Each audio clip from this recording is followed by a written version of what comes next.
बहुत समय पहले की बात है।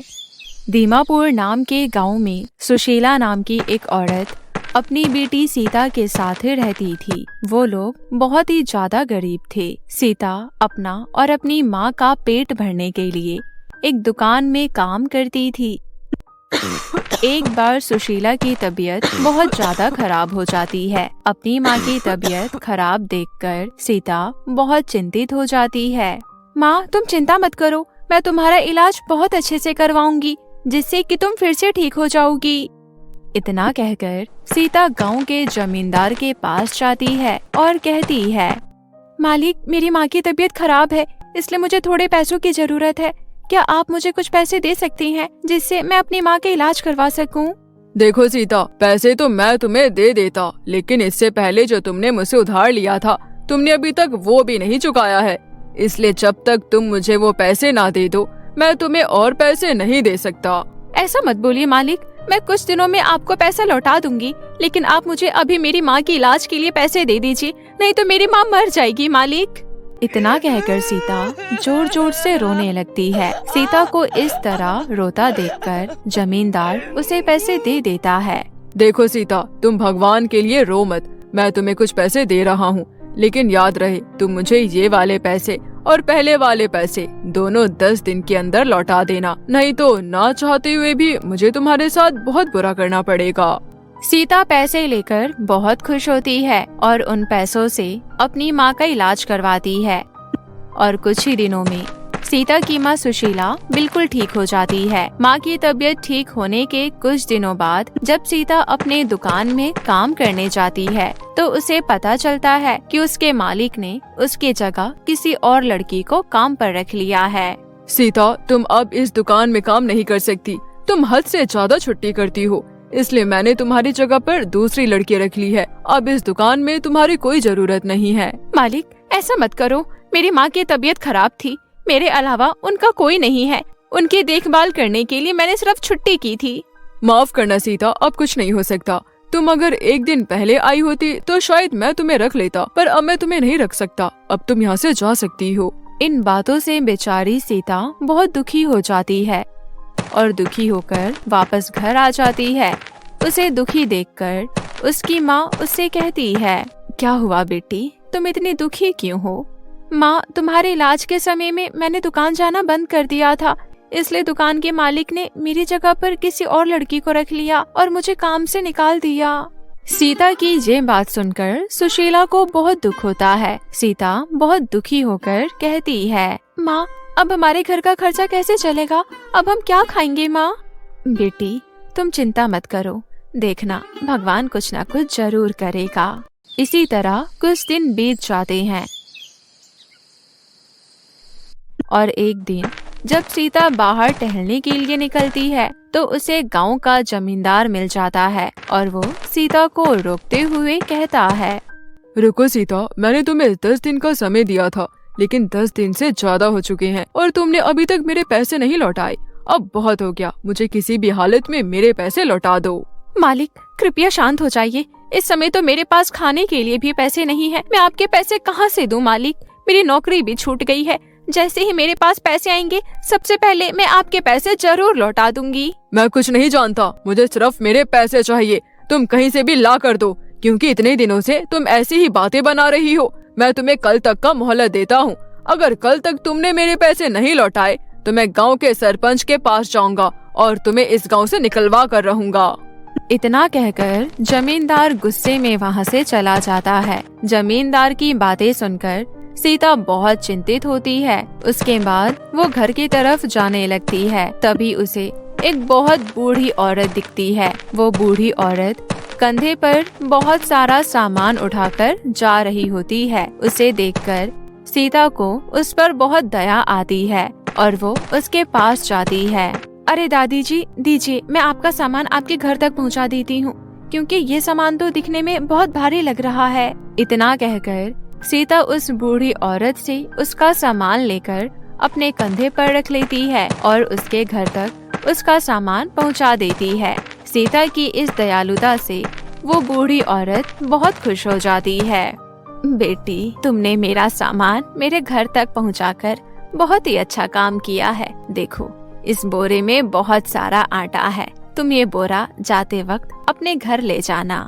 सीता बहुत खुश हो जाती है और वो आटे का बोरा लेकर घर चली जाती है और अपनी माँ से कहती है, ये लो माँ, आज भगवान की कृपा से मुझे ये गेहूं का आटा मिल गया है, इससे मैं रोटियां बना देती हूँ। आज हम रोटी और चटनी पेट भर के खा लेंगे। लेकिन माँ, एक बहुत बड़ी परेशानी है। क्या हुआ बेटी, कैसी परेशानी है? माँ, आज मुझे रास्ते में जमींदार मिला था। वो बोल रहा था कि अगर मैंने उसके पैसे नहीं लौटाए तो गांव के सरपंच से मेरी शिकायत करके हमें गांव से निकलवा देगा। माँ, मैं उसके पैसे कहाँ से ला कर दूँ, क्योंकि इस समय तो हमारे पास खाने के लिए भी कुछ नहीं है। सुशीला सीता की बातें सुनकर सोच में पड़ जाती है। फिर सीता उस बोरे में से आटा निकालकर रोटियां बनाने लगती है। रोटियां बनाते बनाते वो सोचती है, पता नहीं कैसे मैं जमींदार को पैसे वापस करूंगी। अब तो मेरी नौकरी भी छूट गई। अगर उसने सरपंच को हमारी शिकायत कर दी तो हम क्या करेंगे? ये सोचते सोचते सीता की आंखों से आंसू निकलने लगते हैं और वो आंसू उसके चूल्हे पर जा गिरता है। सीता और सुशीला उस रात रोटी और चटनी खाकर सो जाते हैं। सुबह होने पर जैसे ही सीता चूल्हे से राख हटाने लगती है तो वो देखती है कि उसका मिट्टी का चूल्हा सोने के चूल्हे में बदल गया है और उस चूल्हे के आसपास बहुत सारा धन रखा हुआ है। ये देखकर सीता को अपनी आंखों पर विश्वास नहीं होता। वो जल्दी से अपनी माँ सुशीला को रसोई घर में लेकर आती है।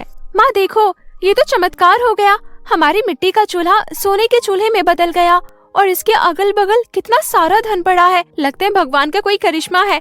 हमारी मदद के लिए भगवान ने ये सब किया है। ये देखकर सीता की माँ भी बहुत आश्चर्य में पड़ जाती है। हाँ बेटी, तुम्हारे आंसुओं के बदले भगवान ने हमको इतना सब कुछ दे दिया। सीता उन पैसों को लेकर जमींदार के पास जाती है और बोलती है, ये लीजिए जमींदार साहब, आपसे मैंने जो भी पैसे लिए थे आज मैं आपको लौटाने आई हूँ। फिर सीता जमींदार को उसके सारे पैसे वापस कर देती है और वो अपने घर आ जाती है। अगले दिन सुबह जादुई सोने के चूल्हे के आसपास फिर से बहुत सारे पैसे पड़े होते हैं। उन पैसों से सीता अपने घर के लिए बहुत सारी चीजें खरीदती है। इस तरह हर दिन जादुई सोने के चूल्हे से बहुत सारा पैसा निकलने लगता है, जिसके कारण कुछ ही दिनों में सीता के पास बहुत अच्छा घर, धन दौलत, गाड़ियाँ सब कुछ आ जाता है। वो पैसों से एक अच्छा सा बिजनेस शुरू कर लेती है। फिर उसका बिजनेस भी कुछ ही दिनों में कामयाब हो जाता है, जिससे सीता और उसकी माँ की सारी गरीबी दूर हो जाती है। सीता और उसकी माँ सुशीला बहुत खुश होती हैं। एक दिन सीता जब चूल्हे पर खाना बना रही होती है तो वो अपनी पुरानी बात सोचती है। एक दिन था जब हमारे पास खाने के लिए भी कुछ नहीं था। भगवान की कृपा से आज हमारे पास सब कुछ है, हमें किसी भी चीज की कमी नहीं है। इतना सोचते सोचते सीता की आंखों से खुशी के आंसू गिरने लगते हैं। जैसे ही सीता की आंखों से खुशी के आंसू चूल्हे पर गिरते हैं, वो सोने का चूल्हा फिर से मिट्टी के चूल्हे में बदल जाता है। ये देखकर सुशीला समझ जाती है कि अब उसके सोने की चूल्हे की आवश्यकता पूरी हो गई है, इसलिए वो सोने का चूल्हा मिट्टी के चूल्हे में बदल गया, क्योंकि भगवान ने वो सोने का चूल्हा उनकी मदद करने के लिए दिया था। उसके बाद सीता और उसकी माँ मेहनत करके खुशी खुशी अपना जीवन व्यतीत करने लगते हैं। सोने चांदी का मेकअप किट। वर्षा के बापू, क्या बात है, आज आप बड़े खुश लग रहे हैं। बात ही कुछ ऐसी है वर्षा की माँ, मालिक ने मेरी तनख्वाह बढ़ा दी है और तो और दुकान का मुझे मैनेजर भी बना दिया है। ये तो बहुत अच्छी बात है, लेकिन आपकी कामयाबी में हमारी बेटी वर्षा का बहुत बड़ा हाथ है। जब से वर्षा पैदा हुई है तब से सब अच्छा हो रहा है। बिल्कुल सही कहा पार्वती तुमने, हमारी वर्षा किसी परी से कम नहीं है। तभी वहाँ पर उनकी बेटी वर्षा आई। पापा पापा, मुझे सुंदर सी गुड़िया लाकर दो ना। क्यों नहीं बिटिया, मैं कल ही तुम्हारे लिए एक सुंदर सी गुड़िया ला कर दूंगा और साथ ही ढेर सारे खिलौने भी। ऐसी ही हंसी खुशी उनके दिन बीत रहे थे और फिर 1 साल बाद पार्वती फिर से गर्भवती हो गई। पार्वती, लगता है हमारी जिंदगी में एक और परी आने वाली है। आपने सही कहा जी। ऐसे ही 9 महीने बीत गए। फिर एक दिन अचानक पार्वती के पेट में बहुत तेज दर्द होने लगा। आह! वर्षा के पापा, मेरे पेट में बहुत तेज दर्द हो रहा है। आह! तभी मनोहर भागते हुए पार्वती के पास आया। पार्वती, तुम हिम्मत रखो, मैं अभी जाकर दाई माँ को बुलाकर लाता हूँ। लगता है डिलीवरी का समय आ गया है। मनोहर तुरंत भागता हुआ गांव में गया और दाई माँ को बुलाकर घर ले आया। मनोहर बेटा, तुम वर्षा बिटिया को लेकर बाहर जा, मैं थोड़ी देर बाद तुझे खुशखबरी देने आऊंगी। मनोहर अपनी बेटी वर्षा को लेकर बाहर चला गया। कुछ देर गुजरने के बाद दाई माँ बाहर आई। मनोहर बेटा, तू एक और बेटी का बाप बन गया है, मुबारक हो। इतना कहकर दाई माँ वहाँ से चली गई। वहीं मनोहर खुशी खुशी घर के अंदर पहुँचा, लेकिन अपनी नवजात बेटी को देखकर उसका मुंह बन गया, क्योंकि उसका रंग बहुत काला था। ये क्या पार्वती, तुम्हारा रंग गोरा, मेरा भी रंग गोरा और वर्षा बेटी का भी रंग गोरा, पर ये इतनी काली कैसे पैदा हो गई? वर्षा के पापा, काले गोरे से क्या फर्क पड़ता है? जो भगवान की मर्जी होती है वही होता है ना। काली तो रात भी होती है, लेकिन हम रात से नफरत थोड़ी ना करने लगते हैं। पार्वती, मैं इसे अपनी बेटी नहीं मानता। मेरी सिर्फ एक ही बेटी है, वर्षा। मनोहर का ऐसा व्यवहार देखकर पार्वती को बहुत दुख हुआ, लेकिन माँ तो माँ ही होती है। पार्वती अपनी काली वाली बेटी को भी उतना ही प्यार करती थी जितना वर्षा को, लेकिन मनोहर और वर्षा दोनों ही उससे बहुत चिढ़ते थे। पार्वती ने अपनी दूसरी बेटी का नाम सलोनी रखा। वक्त बीतने के साथ साथ वर्षा और सलोनी बड़ी हो गई। माँ को तेरा नाम सलोनी नहीं बल्कि कल्लो रखना चाहिए था। मुझे तो तुझे अपनी बहन कहते हुए भी शर्म आती है। दीदी, आप मेरी सगी बहन होकर मुझसे ऐसी बातें क्यों करती हो? मैं भी तो सुंदर हूँ, बस मेरा रंग काला है।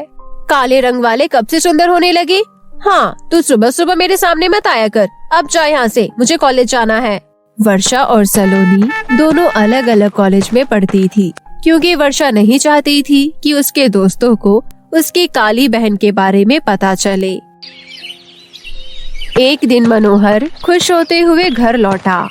वर्षा बिटिया, कहाँ हो? जल्दी बाहर आओ, देखो मैं तुम्हारे लिए क्या लेकर आया हूँ। वर्षा झट से कमरे से बाहर आई और बोली, अरे वाह पापा, कितनी सुंदर सुंदर ड्रेस है। ये सब तुम्हारे लिए है बिटिया। इतने में वहाँ पार्वती और सलोनी भी आ गई। अरे वाह दीदी, ये कपड़े आप पर बहुत अच्छे लगेंगे, एक बार पहनकर दिखाओ ना। ज्यादा चापलूसी करने की जरूरत नहीं, चली जा यहाँ से। मैं तेरे लिए कपड़े लेकर नहीं आया हूँ, मैं अपनी बेटी वर्षा के लिए लेकर आया हूँ।